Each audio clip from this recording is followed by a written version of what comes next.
지난 3주 동안 저는 로마서 5장을 통해서 사망과 생명의 내력이라는 제목으로 3번 연거푸 여러분들에게 말씀을 전달해 드렸습니다. 제가 특별히 사망과 생명에 대해서 이야기를 하면서 내력이라고 하는 단어를 썼습니다. 내력이라고 하는 말은 그 뿌리와 역사와 의미가 깊다는 것을 강조하기 위해서 일부러 쓴 말입니다. 우리가 죄인이 되어서 태어나고 사망이 왕노릇하면서 살게 된 이 문제는 내력이 깊습니다. 그저 내 간단한 생각으로 내 간단한 윤리와 도덕으로 해결되는 문제가 아닙니다. 절대.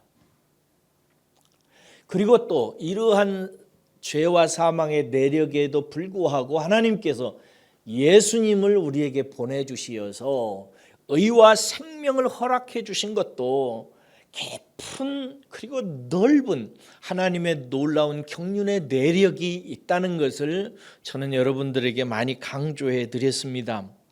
아담에게서 생겨난 죄와 사망 그리고 예수에게서 생겨난 의와 생명은 이 우주 역사의 광맥입니다. 그러므로 나의 인생의 운명을 해석하는 열쇠는 첫사람 아담이고 두 번째는 예수 그리스도이십니다. 아담 안에서 모두가 죄인으로 태어나고 예수 안에서 많은 사람들이 의인이 됩니다. 아담과 예수가 인류의 사망과 생명을 계시하는 이 대표라고 하는 원리, 아담이라고 하는 인류의 대표 안에 우리가 연합되어져서 죄와 사망을 맛보고 예수라고 하는 둘째 사람을 믿는 자들의 대표로 삼아서 우리가 의의 생명에 동참하게 된 이것이 이 복음의 핵심입니다. 그런데 여러분, 이러한 이야기를 들으면서 우리가 심각하게 마음속에 질문하며 해결해야 되는 한 2가지 문제가 있습니다. 이 질문을 여러분들이 잘 이해하셔야 오늘 설교를 잘 들으실 수 있어요. 첫째 질문은 뭐냐면 나는 나고 아담은 아담인데 왜 내가 죄인이 되고 사망에 떨어지게 되는 것이 아담을 통해서 아담이라고 하는 한 대표자를 통해서 나는 죄인으로 태어나서 고생하며 살아야 되는가 하는 문제입니다. 이게 불공평한 것입니다. 우리 한 사람 한 사람은 개별적인 존재잖아요. 그렇죠? 그런데 내 동의도 받지 아니하고 내 자유의지와 아무 상관도 없이 선천적으로 아담이라고 하는 첫사람에게 그냥 묶이고 연동되어져서 죄인으로 태어난다는 것은 이건 좀 불공평하고 불합리해 보입니다. 또 하나 문제가 있습니다. 내가 그렇게 죄인이 되는 것은 태어나면서부터 내 동의도 없이 자동으로 되어졌는데 내가 예수 안에서 의와 생명을 얻기 위해서 의인이 되는 것은 믿어야 된단 말이죠. 그러니까 이것은 나의 자유의지가 내가 동의해야 되는 문제란 말이에요. 그러니까 아담과 연합된 문제는 타율적인데 나와 상관없이 이루어진 일인데 예수님과 연합되어지는 문제는 내가 믿어야 되는 문제예요. 자동으로 죄인 되었으면 하나님은 자동으로 의인이 되게 하셔야지. 이게 공평한 거지 라고 하는 질문입니다.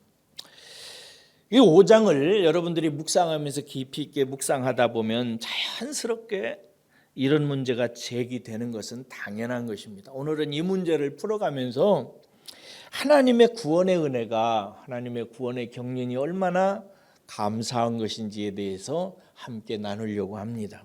첫 번째 질문을 다시 생각해 보세요. 나는 나고 아담은 아담인데 나는 왜 선천적으로 내 동의도 없이 아담에게 속해서 내 의지와 무관하게 죄인이 되게 만들었는가 하는 문제입니다. 18절을 읽어보겠습니다. 18절입니다. 시작. 그런즉 한 범죄로 많은 사람이 정죄에 이른 것 같이 한 의로운 행위로 많은 사람이 의롭다 하심을 받아 생명에 이르렀느니라. 5장을 시작하고 18절에 이르러서 바울은 지금까지 죄와 사망의 내리게 대한 분명한 결론을 내립니다. 이게 18절입니다. 그 결론은 이런 얘기입니다. 모든 사람이 다 죄 가운데 정죄된 것은 아담으로부터 내려온 내력 때문이다.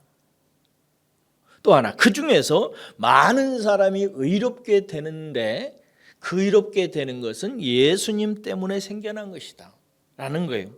여기서 우리는 우리 한 사람 한 사람이 개별적인 독립적인 그런 존재이지만 또한 사회적이고 공동체적인 존재라는 사실을 깊이 생각해 볼 필요성이 있습니다.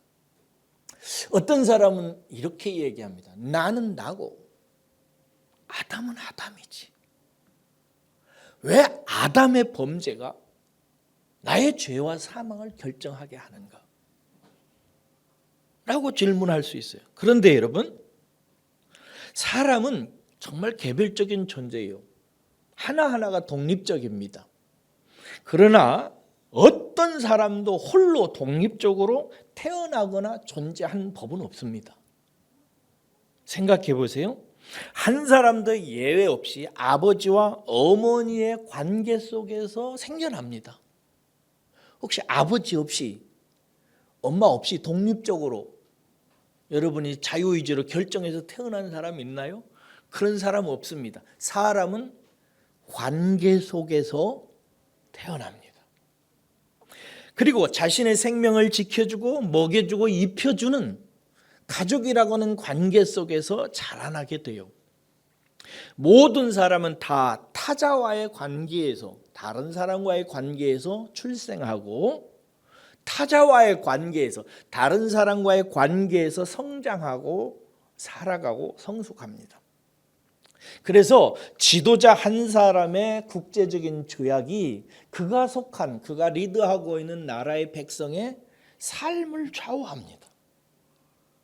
그래서 이재명 대통령하고 트럼프하고 만나서 이제 이번 주인가 다음 주에 회담을 해서 중요한 걸 결정해야 되는데 이재명은 이재명이고 나는 난데 왜 나의 운명이 이재명에 의해서 결정되는가라고 묻는 것은 나를 개별적인 존재로만 생각하고 있기 때문입니다.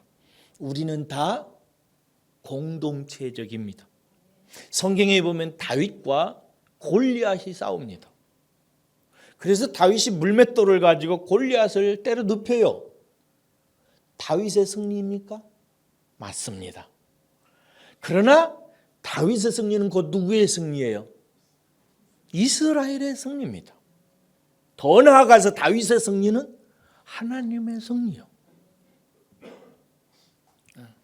무엇보다도 사람은 태어나서 자신을 알고 내가 자신이 사람됨을 이루어가는 데 있어서 자기 홀로 되어지는 것이 아니라 공동체적으로 되어집니다. 먼저 우리의 각자의 생김새 몸은 공동체적입니다. 다 사람이라고 하는 보편적인 모양을 갖고 있습니다. 딱 보면 사람이다 이렇게. 그리고 사람은 마음이라고 하는 인격이 있는데 이것도 공동체적입니다. 다 지성이 있고 감성이 있고 의지를 가지고 태어나서 공유합니다. 언어도 공동체적입니다. 일정한 지역에 살고 있는 사람은 동일한 언어를 가지고 서로가 교통하며 서로를 이해하고 생각하면서 살아갑니다. 문화도 공동체적이고요. 도덕과 윤리를 가지고 공동체를 이루며 살아갑니다. 일정한 어떤 가치, 살아가면서 이것을 내가 얻어야 되겠다라고 생각하는 것도 공동체적인 것이고요. 꿈도 공동체적이고요. 그것을 이루는 사회 제도도 공동체적이고요. 나라와 세계도 다 일정한 법칙과 제도와 정치적 구조 속에서 이루어져 갑니다. 다 공동체라는 거예요. 여러분 이런 말 한번 마음속에 생각하고 한번 묵상해 보세요. 성공의 신학자 중에 유명한 분 중에 하나가 존 돈이라는 분이 계신데 이 사람이 이런 말을 했어요. No man is an island. 사람은 섬이 아니다. 이런 말을 했어요. 또 기독교 신학자 중에 개신교 신학자 중에 마틴 부버라고는 유명한 분이 계세요. 이분은 이런 말을 했습니다. 나는 네가 있어서 나다. 이게 무슨 말이에요? 내가 나로서 생각하고 내가 어떤 존재인지를 알고 내가 어떻게 살아야 되고 내가 무엇을 위해서 달려가야 되는 것인지는 다 너를 통해서 안다. 사람과의 관계를 통해서 안다는 것입니다. 사람은 개별적이에요. 한 사람 한 사람이 독립적입니다. 그러나 그 사람이 출생하는 것도 자라나는 것도 그 사람이 자기를 아는 것도 세상을 아는 것도 자기의 인생을 어떻게 살아야 되는 것도 모두 다 공동체 연동되어져서 돌아가는 것입니다. 여러분 사람이 이렇게 철저하게 한편으로는 개별적이고 독립적이고 또 다른 한편에는 공동체적인 삶을 통해서 자기를 이루는 것은 이유가 있어요. 왜 이렇게 되냐? 하나님 때문입니다. 하나님은 여러분 모두 몇 분이에요? 한 분이에요. 그렇죠? 하나님은 한 분이세요. 그런데 하나님은 세 분이세요. 하나님은 아버지 하나님이 계시고 아들 예수님이 계시고 영이신 성령님이 계세요. 한 분 한 분이 다 독립적이고 개별적인 분이에요. 그런데 이 세 분이 하나라고 하는 공동체세요. 이 삼위일체라고 그러잖아요, 이걸. 이게 삼위일체 하나님이 사람을 지을 때 어떻게 지었냐면요. 삼위일체 하나님의 형상과 모양을 따라서 짓습니다. 하나님하고 똑같이 하나님처럼 살게 하기 위해서 그런 것입니다. 그렇게 지어 놓으시고 그 하나님이 말씀하세요.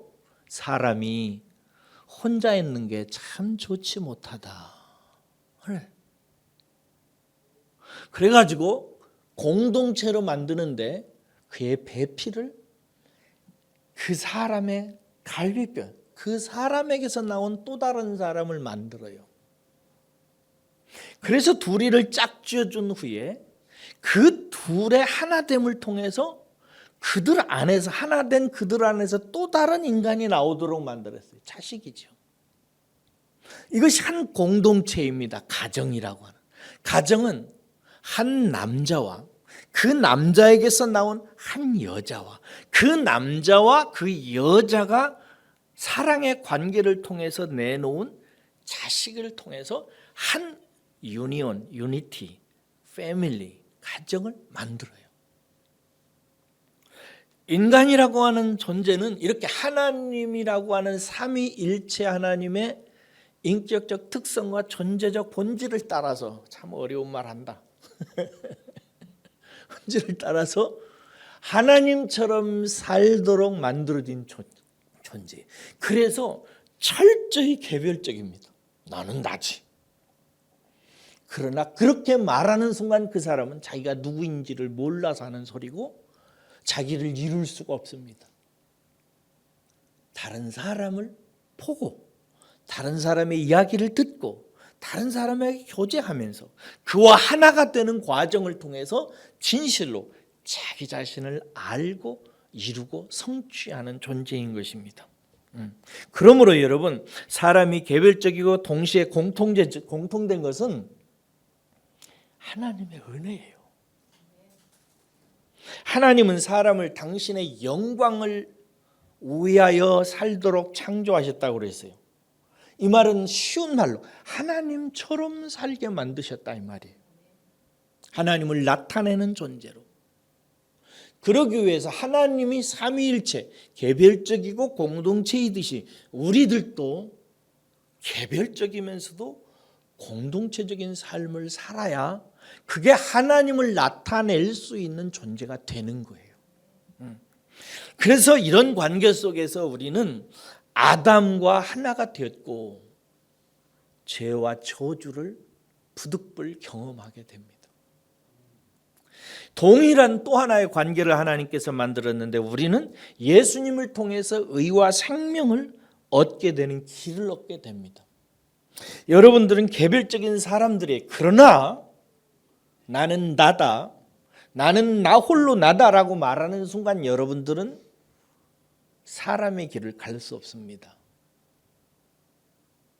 나는 당신과 함께, 여러분과 함께, 우리 모두 다 함께 살아갈 거야 라고 할 때 그 사람은 사람이 되어져 갑니다.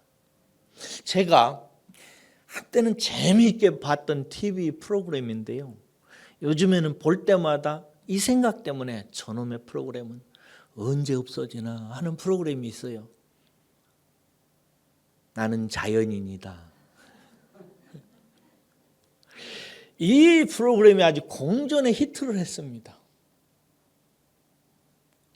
세상에 살기 힘들고 혹은 실패하고 그런 사람들이 숲속에 산속에 들어가서 세상과 인연을 끊고 혼자 자연과 함께 어울려 살아갑니다. 자연의 소중함을 일깨워준다는 측면에서는 대단히 긍정적이에요. 그러나 아주 해로운 방송입니다. 왜냐하면 여자들은 모르겠어요. 수많은 남자들이 그것을 보면서 나도 저렇게 살고 싶다라고 생각하거든요. 그렇게 살면 여러분 안 됩니다. 그렇게 살면 자기가 누구인지도 몰라요. 그냥 자기를 자연인으로 알아요. 자연의 일부로 안다고요. 하나님의 모양과 형상으로 창조되어진 존재라는 사실은 꿈에도 알아낼 수 없어지게 됩니다. 그냥 나무와 함께 같은 나무가 되고 돌과 함께 돌과 같이 되고 흘러가는 구름처럼 인생을 살아갑니다. 그래서 저는 여러분들은 교회의 사람이 돼야 돼요. 이게 성숙한 사람이에요. 다른 사람과 잘 어울릴 줄 알아야 되고요. 교회에서 함께 잘 어울려져야 되고요. 예수님과 단짝이 되어야 되고요. 삼위일체 하나님하고 잘 맞아야 되고요. 담임 목사와 권사님과 집사님들과 다른 성도님들과 어울려서 잘 지내야 되는 것, 이것이 좋은 사람이에요. 교회의 사람이 되는 것, 이것이 좋은 사람이고, 나는 교회에서는 최대한 시간을 짧게 쓰고 빨리 집에 가서 나 혼자 뭘 해야지, 이게 비성숙한 사람입니다. 공동체적인 사람이 되세요. 결국 인격이 성숙된다는 것은, 사람을 이룬다는 것은 뭘 의미한가? 내가 공동체적인 사람이 되어야 된다는 것을 말하는 것입니다. 한 가정 안에서도 공동체적인 가치를 깨닫는 사람이 성숙한 사람이에요. 남편과 잘 지내고 아내와 관계를 잘 갖고 아이들과 잘 놀고 회사에 가면 다른 사람들과 잘 어울려서 함께 일할 줄 알고, 나라에 어렵고 힘든 문제가 있으면 나라를 위해서 기도하고 함께 걱정하고, 내가 나라를 위해서 해야 될 도리가 무엇인지를 깨달은 사람. 어떤 사람은 선거 한번 해달라고 하는데 그것도 안 하는 사람이 있고, 왜? 그건 그거고 나는 난데 라고 생각하는 사람이 있고, 어떤 사람은 나라가 망해갈 때 내 집, 내 자식 내 던져버리고 나라를 구하기 위해서 자기 인생을 드리고 생명을 드리는 사람이 있어요. 왜? 이 나라와 나는 연동되어져 있다. 이 나라와 민족은 바로 나다. 마틴 부보가 한 소리는 바로 그 소리예요. 나는 네가 있어서 나다. 그러므로 여러분, 삼위일체 하나님이 당신의 모양과 형상을 따라서 나를 철저하게 개별적인 존재로 만들었을 뿐만 아니라 공동체적으로 만든 것은, 그래서 아담과 하나가 되어서 아담의 슬픔을 통해서 인생을 깨닫고 아담이 펼쳐놓은 고통과 저주 어린 삶을 동참하면서 많은 사람들을 이해하고, 나뿐만 아니라 내 아버지 어머니도 내 아들과 딸도 내 이웃도 세상도 아담 안에서 이렇게 고통을 당하고 있구나 라고 하는 사실을 깨닫는 사람이 성숙한 사람이요, 이 사람이 역사를 이해하는 사람이고 다른 사람을 사랑할 수 있는 조건을 갖추어지기 시작하는 것입니다.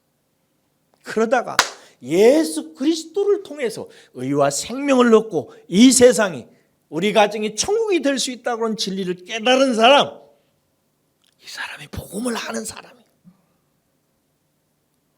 그러므로 이 길을 내기 위해서 우리를 철저하게 개별적이고 철저하게 공동체적으로 만들어놔서 모든 사람이 아담 안에서 하나님을 떠난 인생의 슬픔과 아픔을 이해하게 하고 깨닫게 하고, 하나님 없이는 살 수 없다라고 하는 결론을 이르러서 예수 안에서 하나님과 함께 사는 삶을 열어놓은, 하나님을 기뻐하고 감사하고 그 안에서 소망을 발견하고 살게 하는 것은, 하나님이 왜 내 의지도 없이 아담 안에 묶어놓고 내 동의도 없이 예수를 통해서 내 인생의 천국을 가로막게 했어?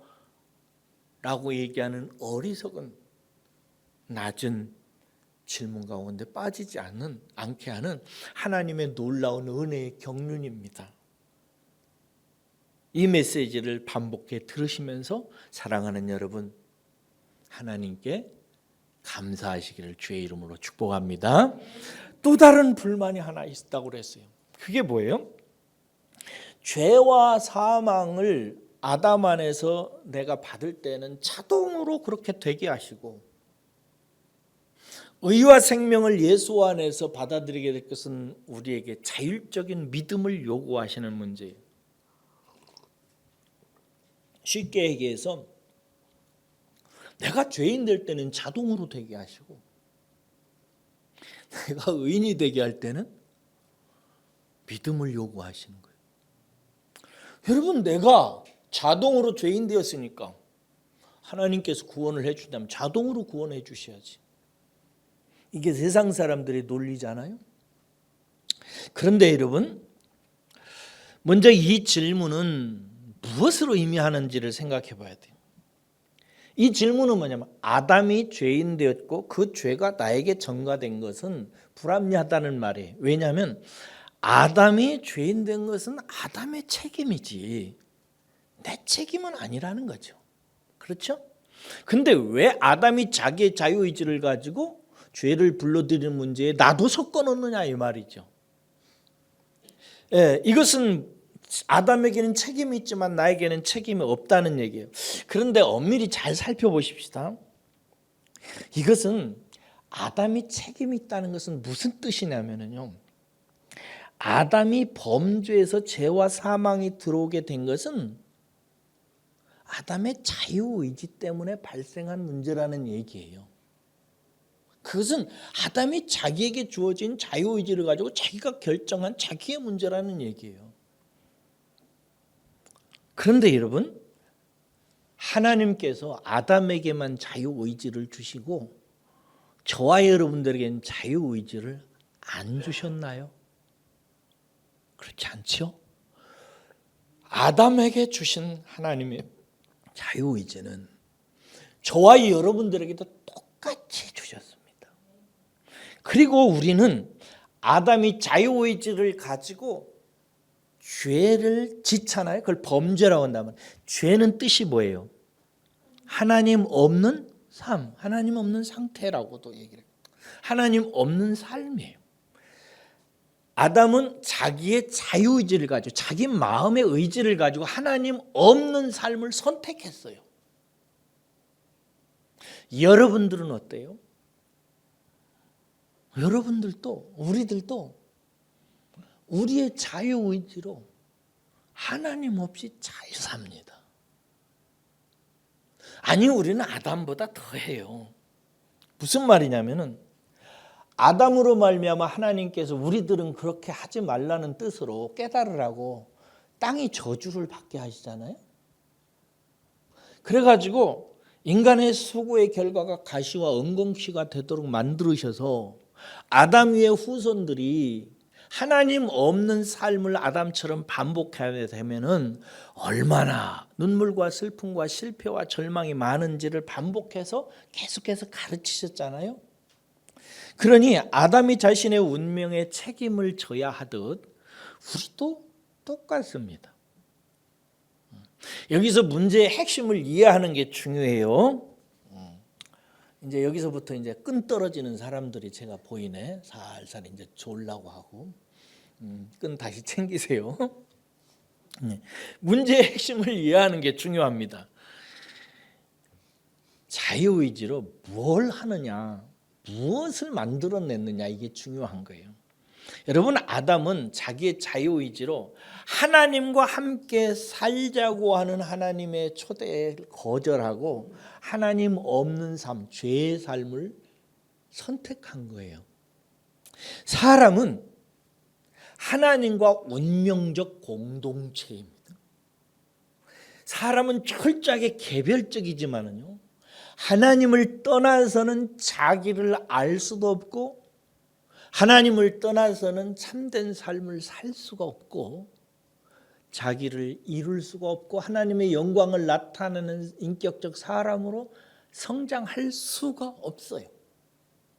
하나님은 사람을 지을 때 앞에서 그렇게 지은 것이 은혜라고 그랬죠. 그 은혜 아래서 하나님과 운명적 공동체로 만들어 놓으셨어요. 그런데 아담이 나는 하나님 떠난 삶을 살 거야, 이걸 결정해서 이걸 범죄라고 한단 말이죠. 여러분, 사람이 홀로 있는 것은 좋지 못하다 하나님이 말씀하셨는데 이건 정말 진리입니다. 이건 뭘 나타내냐면 사람이라고 하는 하나님의 신부가 하나님이라고 하는 남편과 함께 있어야 된다고 하는 것을 보여주는 말씀이에요. 사람은 하나님 없이는 절대 좋을 수가 없어요. 그런데 아담 위의 모든 사람들이 하나님 없이 사는 삶을 자기 자유의지를 가지고 그냥 살아가요. 그러면서 고생을 죽게 하고 사는 거는 것입니다. 이런 우리를 위해서 하나님께서는 오실자의 모형을 사용하셨어요. 오실자의 모형이 누구예요? 누구요? 아담, 첫사람. 첫사람이 범죄해서 우리에게 가시와 은공시가 있는 삶을 살게 만들었는데 이 사람과 이 사람이 만들어 놓은 인생을 오실자의 모형으로 만들었어요. 쓰셨다고요. 모형이라고 하는 단어의 뜻이 뭐라고 그랬어요? 도장, 흔적, 틀, 이런 뜻을 갖고 있다고 그랬어요. 아담의 범죄로 말미암아 하나님 없이 고생하며 사는 이 삶을 하나님께서는 이후에 살아가는 사람들의 마음과 삶 속에 도장처럼, 흔적처럼 아주 틀로 삼아서 그 틀 안에서 살게 버려두심으로 말미암아 하나님 없이 사는 삶이 얼마나 고통스러운지를 새기셨어요. 그런 후에 오실자가 오셨어요. 오실자는 누구예요? 예수님이세요. 예수님이 오셨을 때 하나님께서는 그 예수의 이름을 뭐라고 하셨어요? 임마누엘이라 하리라. 임마누엘의 뜻은 뭐라고 그랬어요? 하나님이 우리와 함께 계신다. 예수는 아담이 만들어 놓은 하나님 없는 삶, 죄의 삶의 문제를 끝장내고 하나님과 함께하는 삶을 만들어낸 분이 예수님이세요. 그리고 하나님이 우리 안에 계셔서 임마누엘에서 사는 인생을 가리켜서 천국이라 이렇게 얘기합니다. 예수님께서 이 세상에 회개하라. 뭐가 가까이 있느니라? 천국이 가까이 있다. 하나님과 함께 하는 삶. 하나님 없이 지옥으로 살았는데 이제 내가 이 세상에 왔는데 나는 너희들에게 주는 하나님의 선물이다. 이 선물이 뭔가? 임마누엘이다. 하나님과 함께하는 천국이 왔다. 누구든지 나를 믿는 자는 천국에 간다. 이 천국은 여기 있다 저기 있다 하는 것이 아니니 너희 안에 있느니라. 예수 그리스도를 통해서 만들어 놓은 하나님 나라는 우리 안에 하나님과 함께 사는 삶이 우리의 마음 안에 옮겨지는 거예요. 우리 마음 안에 하나님과 동행하는 삶이 만들어져서 우리 안에서 천국을 누리도록 하는 것입니다. 그래서 어떤 성도는 신앙생활을 하면서 결국은 이렇게 말합니다. 하나님, 저는 하나님과 함께 사는 삶이 너무 좋아요. 저는 하나님 없이 살 수 없어요. 예수님, 저는 예수님을 알게 되고 예수님과 동행하니까 너무 기뻐요. 나는 예수님 없이는 한순간도 못 살아요. 그건 진짜 지옥이에요. 라고 말합니다. 저와 여러분들이 그렇게 고백하는 분들 되시기를 주의 이름으로 축원합니다. 자율적인 믿음으로 우리를 동참케 하시는 것은 그러므로 너무나 기쁜 일입니다. 어떤 사람은 왜 아담에게 동참케 될 때는 자동으로 되고 예수님과 하나가 돼서 천국에 들어가는 문제는 왜 우리에게 믿음을 요구하는가? 이와 같습니다. 하나님이 우리에게 믿음을 요청하는 것은요, 예수님의 비유에 의하면 남자가 사랑하는 여자에게 청혼하는 것과 같습니다. 청혼을 왜 해요? 여러 가지 이유가 있겠지만은 청혼하는 이유는 나와 결혼해 주시겠습니까? 나의 아내가 되어 주시겠습니까? 라고 말하는 그 뜻이 뭐예요? 당신이 나를 남편으로 혹은 나를 아내로 되어주는 데 있어서 동의해 주십시오, 이 말이에요. 이 말은 뭐냐면 당신이 나와의 관계를 맺는 데 있어서 당신이 자유의지를 가지고 그렇게 결정해 주십시오. 이 말은 무슨 말이냐면 내가 자유의지로 내가 자원해서 그렇게 결정함으로 말미암아 그렇게 해야 참된 관계, 참된 부부, 참된 애인, 참된 가정이 만들어지는 기초이기 때문에 그렇습니다. 옛날에는 결혼할 때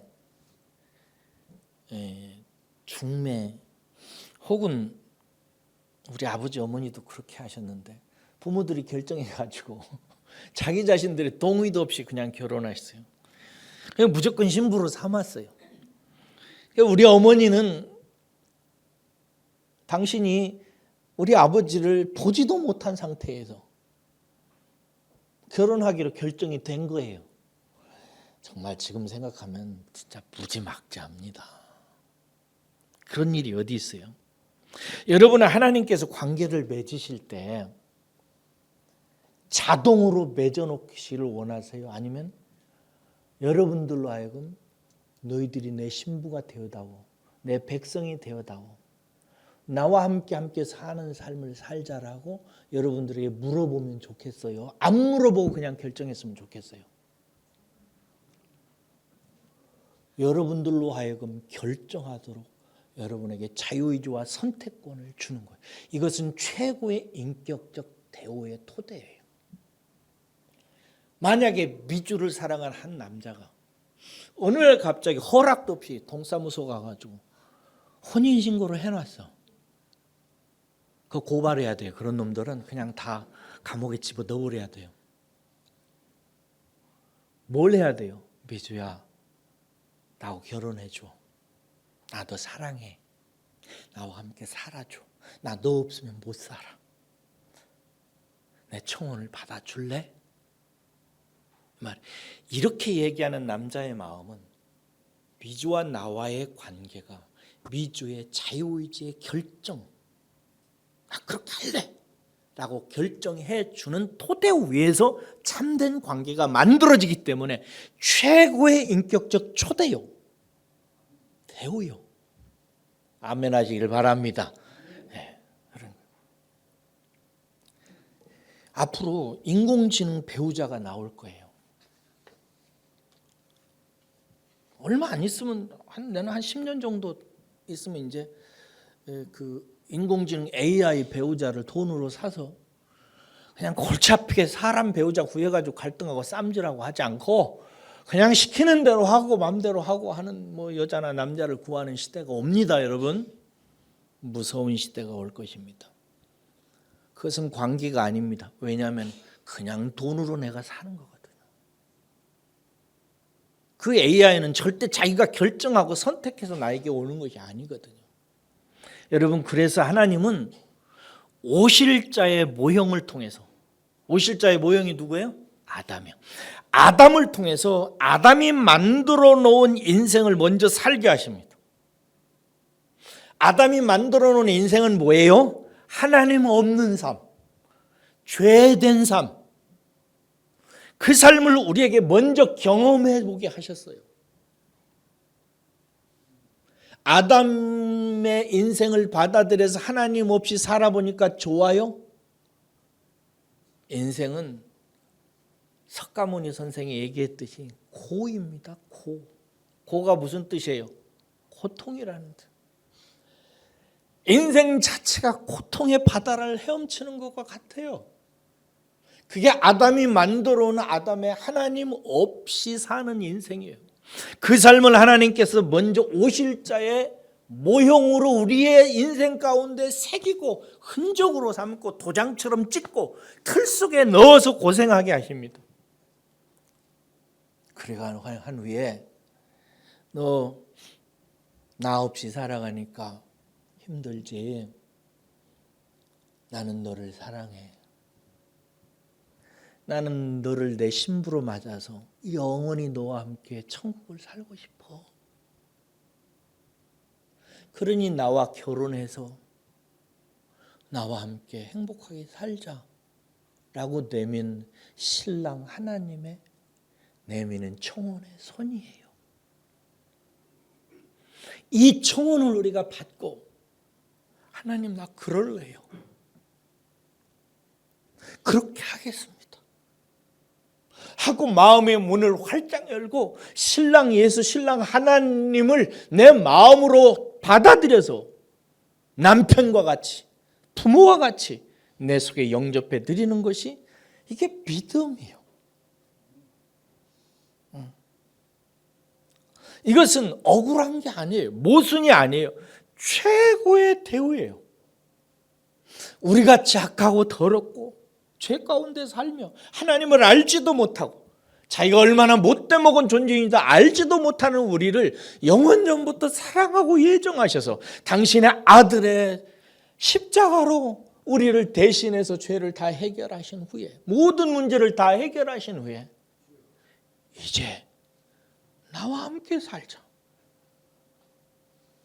손을 내미시고 이런 나를 신뢰하고 나와 함께 살래? 하고 손 내미시는 것이, 그리고 그 손 내미시는 하나님의 손을 붙잡고 네 그러겠습니다. 당신은 내 남편입니다. 당신은 내 주인입니다. 당신은 내 하나님이십니다. 나는 당신과 함께 살겠습니다. 라고 하나님의 손을 붙드는 것이 믿음이고 하나님을 영접하는 것이라는 것입니다. 할렐루야. 그렇습니다. 여러분들은 그렇게 하나님을 받아들인 사람들이에요. 사실은 참 잘하셨습니다. 훌륭하십니다. 여러분의 인생 일대에 가장 잘 사용한 자유의지입니다. 이러한 하나님의 사랑과 은혜를 하나님은 더 부어주시려고 그래요. 우리가 못 모르고 믿음으로 하나님을 영접해가지고 사는 과정 속에서 하나님의 천국을 누리고 우리로 하여금 하나님의 그 사랑과 하나님의 본심과 하나님의 살피심과 보호하심과 이런 모든 은혜를 더하기 위해서 주신 게 있어요. 율법이에요. 율법입니다. 율법은 겉으로 볼 때는 우리가 해야 될 것과 하지 말아야 될 것에 대한 명령들로 가득 차 있습니다. 그리고 그 행위에 따라서 저주를 받거나 칭찬과 복을 받기도 합니다. 문제는 하나님 없는 삶을 사는 죄 가운데 사는 인간은 너무나 연약해져서 결코 그렇게 율법을 만족하거나 다 이룰 수 없다는 것입니다. 그래서 율법은 우리 안에 주어져서 우리 안에 들어와서 우리의 양심이 되어서 뭐라고 얘기하냐면 끊임없이 너는 왜 이렇게 제대로 못해? 너는 왜 이렇게 하나님의 말씀대로 못 살아? 너는 왜 이렇게 약해? 너 참 무능하다. 맨날 범죄하잖아. 하나님 떠나 살잖아. 라고 자꾸 말합니다. 이 율법의 소리는 그러므로 우리들에게는 어떻게 들으냐면 그래 나는 나로서는 안 돼. 하나님이 도와주셔야 돼. 하나님 나를 불쌍히 여기주세요. 제게 은혜를 주세요. 제게 소망을 주세요. 능력을 주세요 하면서 자꾸 하나님께 나아가도록 만들어요. 그래서 하나님께 나가서 하나님 저는 너무 약해요. 너무 무능해요. 하나님 저 좀 도와주세요. 라고 말하게 합니다. 그러면서 하나님이 예비하신 은혜, 하나님과 함께하는 삶으로 깊이 더 들어가기 시작하는 거예요. 비밀을 말합니다. 믿음이 좋은 분들은 이 말씀으로 인해서 크게 기뻐했으면 참 좋겠습니다. 비밀인데요. 믿음이 좋은 분일수록요. 율법에 시달립니다. 정직하고 좋은 믿음을 가진 사람일수록 율법은 훨씬 더 그 사람을 예리하게 쑤시기 시작합니다. 들어보세요. 예전에는 율법 혹은 양심에 대해서 아주 무감각하게 사람들은 살아갑니다. 그런데 예수를 믿고 하나님과 함께하는 인생이 시작되면 별게 다 찔러댑니다. 옛날에는 소도둑질을 하고도요. 괜찮았는데 이제 바늘만 훔쳐도 양심이 찔립니다. 옛날에는요. 마음에 안 드는 놈은 주먹으로 휘날려서 때려도 에이 나쁜 놈 하고 돌아섰는데 요즘에는 욕 한마디만 입술에 담아도 찔립니다. 아니 그 사람을 미워하는 마음만 속에 있어도 양심이 찔립니다. 율법이 살아나는 것입니다. 더 예리해지는 거예요. 옛날에는 성경이 있는 것도 몰랐는데 하나님을 믿다 보면 하루만 성경을 안 읽어도 밥 안 먹은 것보다 더 굶주리기 시작합니다. 그전에는 기도 같은 거 아무 소용없다고 생각했습니다. 그런데 하나님의 은혜를 받고 신앙이 깊어지면 한나절만 기도 안 하고 하나님 잊고 살아도 아차 아버지 하나님 하고 부르기 시작합니다. 하나님의 율법은 우리를 자꾸 범죄를 더하게 만들어요. 이해하셨어요? 하나님의 율법은 우리가 더 깊은 범죄인이라는 사실을 알게 한다고요. 야 진짜 이정우 목사님이 말씀하셨듯이 나는 진짜 죄 짱아찌야 이렇게 생각이 들게 해요. 왜 그럴까요? 20절을 보고 깨달으십시오. 20절 보세요. 왜 그런다고 나와 있어요? 은혜가 더욱 넘치게 하기 위해서입니다. 사랑하는 여러분, 여러분들이 신앙생활하면서 자꾸 옛날에는 다른 사람과 싸워도 에이 저놈이 나빠서 그랬는데 근데 어느 날 내가 이렇게 해서는 안 되는데 왜 나는 이럴까? 라고 생각이 들 거예요. 옛날에는 다른 사람을 미워하고 시기하고 질투하고 분쟁하고 할 짓 마음대로 하고도 나는 이래서 그랬어, 저놈이 나쁜 놈이지 했는데 이제는 그렇게 안 됩니다. 하나님, 저놈이나 나나 똑같아요. 왜 나는 이럴까요? 양심이 찔립니다. 율법은 날로 시퍼렇게 살아서 그전에는 이따만한 범죄에 대해서도 무감각했는데 지금은 요만한 범죄에도 가슴이 찔려서 마음 아파하고 하나님께 기도하고 웁니다. 좋아지는 거예요, 나빠지는 거예요? 좋아지는 것입니다. 그 사람이 훨씬 더 훌륭한 사람이 되어가고 있는 것입니다. 21절 보세요. 이는, 이렇게 하시는 이유는 죄가 사망 안에서 왕노릇하는 것 같이 은혜도 또한 의로 말미암아 왕노릇하여 우리 주 예수 그리스도로 말미암아 영생에 이르게 하려 함이라. 할렐루야. 이렇게 하나님께서 하시는 이유는 옛날에는 죄와 사망 안에서 죄와 사망이 나로 하여금 왕노릇하고 주인이 되어서 다스렸는데 이제는 은혜가 내 안에서 왕노릇해서 예수 그리스도로 말미암아 주어진 하나님의 의가 나를 통치해서 나로 하여금 천국을 살게 하고 영생을 누리게 하기 위해서 그런다는 것입니다. 그러니 하나님께서 아담에게 나를 묶으셔서 죄와 사망에 왕같이 군림하는 지배 가운데 살게 하신 것도 하나님의 은혜요. 그런 삶을 통해서 도장같이 새기시고 그런 인생을, 그런 아담의 삶의 틀 안에 넣으셔서 진액을 짜듯한 인생을 통해서 예수 그리스도라고 하는 하나님과 함께하는 삶을 알게 하시고 보게 하시고 그 길로 인도하시는 하나님의 손길도 하나님의 놀라운 은혜요. 그 길로 부름을 받아서 사는 사람에게 날로 율법을 더하셔서 율법의 영향력이 커지게 해서 옛날에는 이따마는 죄도 끄떡 같은 나를 지금은 눈꼽만한 마음의 양심 하나에도 찔리게 만드는 것은 예수 그리스도 안에서 예수의 그 의로 말미암아 우리 안에 영생으로 말미암아 하나님의 은혜가 넘치게 하려고 하는 하나님의 영광의 섭리인 것입니다. 여러분, 이것을 잘 묵상해서 깨달은 사람은 내가 아담 안에 있었지 않았으면 어쩔 뻔했는가, 내가 그리스도 예수 안에서 부름을 받은 것이 얼마나 큰 은혜인가 노래하게 되어 있습니다. 사랑하는 여러분, 여러분 이제 로마서 5장 말씀을 마무리합니다.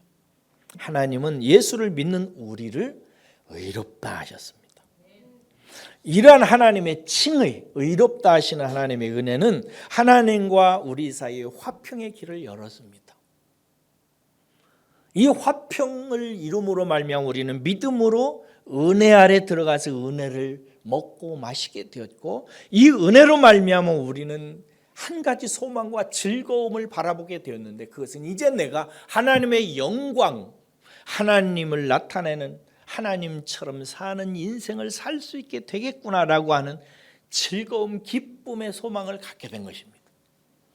우리의 즐거움은 그런데 여기서 끝나지 않는다고 그랬습니다. 심지어 환난 중에도 즐거워하나니 환난은 연단을, 연단은 인내를, 인내는 내가 하나님처럼 사는 인생을 살 수 있다고 하는 소망을 이루는 것이기 때문에 그런 것입니다. 우리가 이렇게 된 것은 우리가 연약할 때, 하나님을 알지도 못했을 때, 우리가 연약할 때 아들 예수님을 십자가에 매달아 죽게 하심으로 말미암아 우리를 향한 하나님의 사랑을 확증시켜서 만들어낸 구원의 완성인 것입니다. 12절에서 20절까지는 이러한 칭의의 놀라운 영광의 내력을 말한 것입니다. 이런 놀라운 은혜는 사실은 이렇게 된 겁니다 하면서 설명한 거예요. 12절부터는 즉 아담을 통해서 하나님께서 죄와 사망을 맛보게 하시고 그를 장차 오실 자의 모형으로 만들어서 오실 자 예수님을 통해서 하나님과 함께하는 삶을 우리에게 내셨고 천국을 우리로 하여금 받게 하셨다는 것입니다. 이러한 인생을 하나님께서 우리에게 주신 것입니다. 그러므로 첫사람 아담은 모형이 되어서 예수님을 증거하고 있는 것입니다. 드디어 우리는 예수님을 통해서 하나님과 함께하는 삶, 천국을 받게 된 것입니다. 이것은 결론적으로 첫사람 아담 안에서 죄와 사망이 왔고 둘째 사람 안에서 의와 생명이 왔다는 것으로 요약이 되어져요. 이것은 그런데 오늘 다룬 의문과 같이 모순된 것도 아니고 불합리한 것도 아니라는 거예요. 오히려 우리를 사랑하시는 하나님께서 베푸시는 사랑과 은혜의 경륜이에요. 심지어 믿는 자에게 더욱더 양심을 찌르는 율법을 더하게 하셔서 율법으로 말미암아 범죄가 깊어진 곳에 오히려 하나님께서 은혜를 체험하게 하시는 하나님의 놀라운 경륜 때문에 율법은 지금도 우리 가운데 시퍼렇게 살아있는 거예요. 그 율법을 인하여 우리는 하나님의 은혜를 더 체험하고 더 좋은 사람 되어져가고 하나님처럼 살아가는 영광의 사람으로 빚어져 가고 있는 것입니다. 사랑하는 여러분, 여러분의 인생에 이런 은혜가 충만히 넘치기를 주의 이름으로 축복합니다. 기도하겠습니다.